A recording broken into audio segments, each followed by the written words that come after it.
Hello there, welcome back to the Ogre, the old Git Reacts, Reviews and Off Times Reminisces, and another in the little mini-series I'm doing on stuff that I used to listen to in my youth that managed to find itself on TV, because not much of it did, to be honest, but there were those that did, and I'm sort of concentrating on the ones that were not the in-your-face aggressive punk bands that I used to prefer, but ones that sort of didn't fit that mould, but still I liked enough, and in some cases liked a lot, such as this, which is X-Ray Spex and Identity.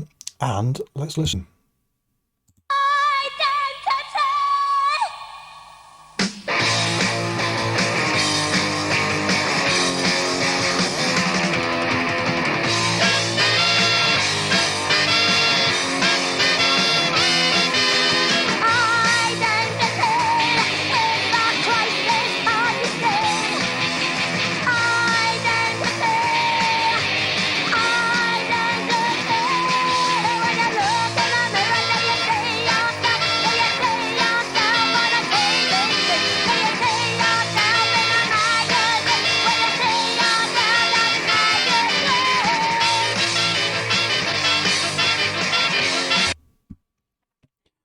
Punk rock and X-Ray Spex as a prime example was probably the last stand of saxophone in rock music. Yeah, saxophone gets used in pop music to this day, but as far as guitar-based raucousness is concerned, I think certainly 70s UK punk, if not elsewhere, was the dying breath of saxophone players.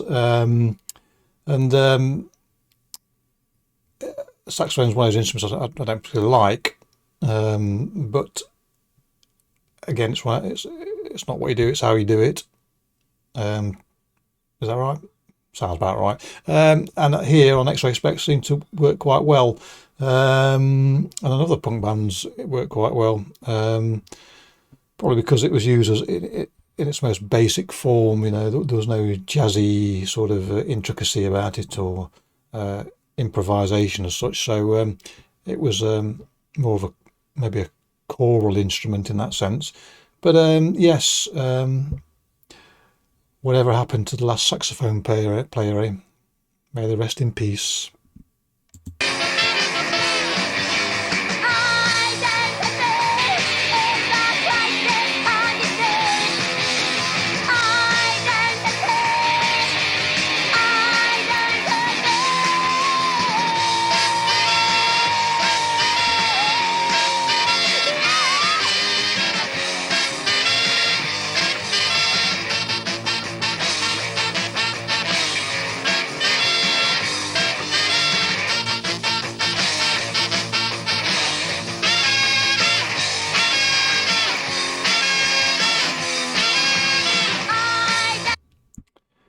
I always remember the criticism of the time of X-Ray Specs. I don't know if it was journalists more than fans or punk rockers, if you want to put it in that way. That X-Ray Specs were too heavy metal, which is absolute bollocks and a spurious claim to make by anybody. Just because they had a bit of chop in the riffage on songs like this.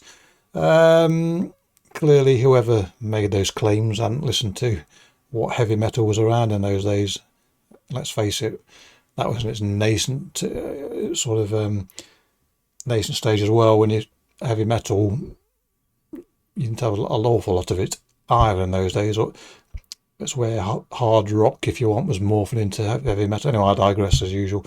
Another thing that to you younguns, and to those of you who are old enough to have fading memory, polystyrene broke a number of moulds, one of which being it was very unusual in those days to have a woman of colour fronting a band.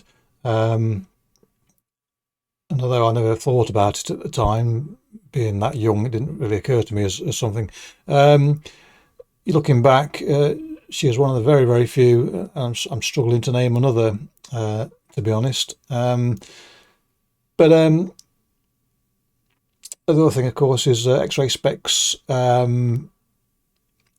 Sort of we're at the end of the punk spectrum, where that sort of the day glow motif and the sort of plasticness and consumerist issues or topics were part of their forte, really. And I suppose whilst I was more interested in the shouty stuff, this stuff still resonated with me, even at the tender age I was then. Yeah.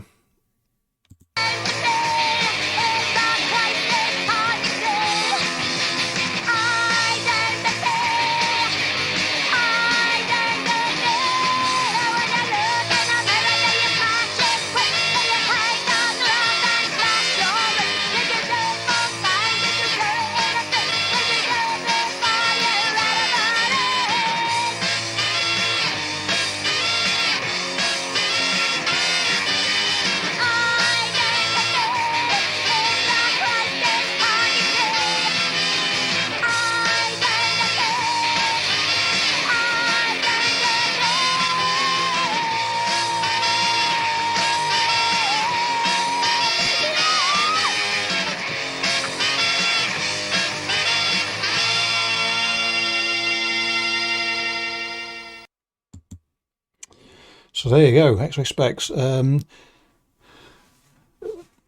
That bastard cancer's laid claim to polystyrene, I'm afraid. But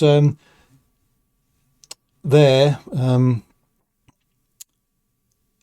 she sort of made art out of awkwardness in many ways. Although she was forthright and, sort of a force of nature in many ways, there was still an awkwardness about the way she presented herself, but not a